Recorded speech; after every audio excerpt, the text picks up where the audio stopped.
राम नवमी की शुभकामनाएं। राम भगत श्री हनुमान कौन हैं? एक बार देवी पार्वती ने शंकर महादेव से कहा, भगवान अपने इस भक्त रावण को कैलाश आने से रोकें, वरना किसी दिन मैं इसे अग्नि में भस्म कर दूंगी। यह जब भी आता है मैं बहुत बेचैन हो जाती हूँ। यह बात मुझे बिल्कुल पसंद नहीं है। आप इसे समझा दीजिए, यह कैलाश न आए।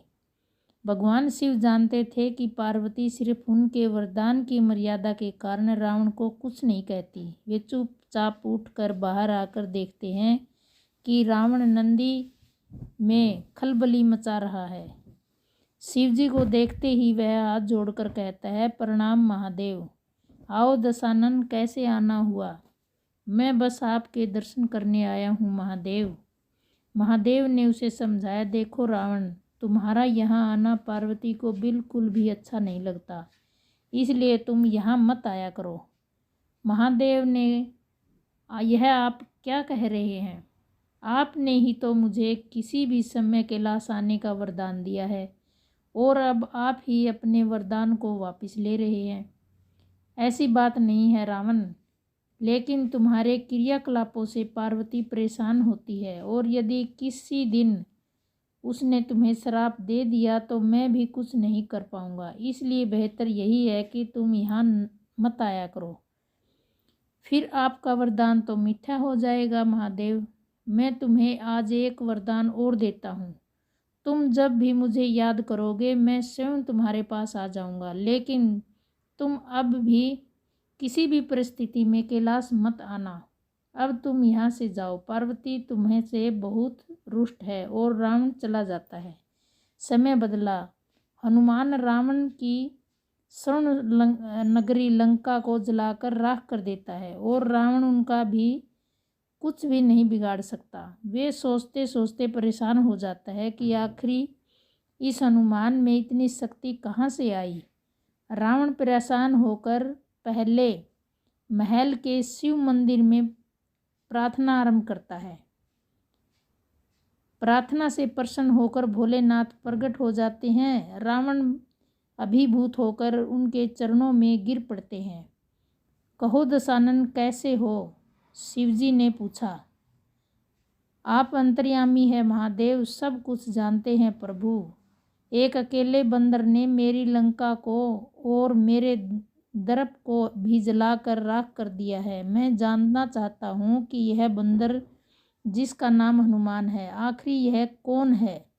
और प्रभु, इसकी पूंछ तो और भी ज़्यादा शक्तिशाली है। किस तरह सहजता से मेरी लंका को जला दिया? मुझे बताइए, यह हनुमान कौन है? शिवजी मुस्कुराते हुए रावण की बात सुनते हैं और फिर कहते हैं कि रावण, यह हनुमान और कोई नहीं, मेरा ही रुद्र रूप है। भगवान विष्णु ने जब यह निश्चय किया कि वे पृथ्वी पर अवतार लेंगे और माता लक्ष्मी भी साथ अवतरित होंगी, तो मेरी इच्छा भी हुई कि मैं उनकी लीलाओं का दृष्टा बनूं और भगवान विष्णु की दिन रात सेवा करूं। जब मैंने अपना यह निश्चय पार्वती को बताया तो वह हट कर बैठी कि मैं भी साथ रहूंगी, मैं भी भगवान विष्णु की सेवा करूंगी। लेकिन यह समझ नहीं आया कि उसे इस लीला में किस तरह भागीदार बनाया जाए। तब सभी देवताओं ने मिलकर मेरा मार्गदर्शन किया कि आप तो बंदर बन जाइए और शक्ति स्वरूपा पार्वती देवी उनकी पूंछ के रूप में आपके साथ रहे, तभी तो आप दोनों साथ रह सकते हैं। और उसी अनुरूप मैंने हनुमान जी के रूप में जन्म लेकर भगवान राम की सेवा का व्रत लिया और शक्ति रूपा पार्वती ने पूंछ के रूप में, और उसी सेवा के फल स्वरूप इस लंका का दहन हुआ।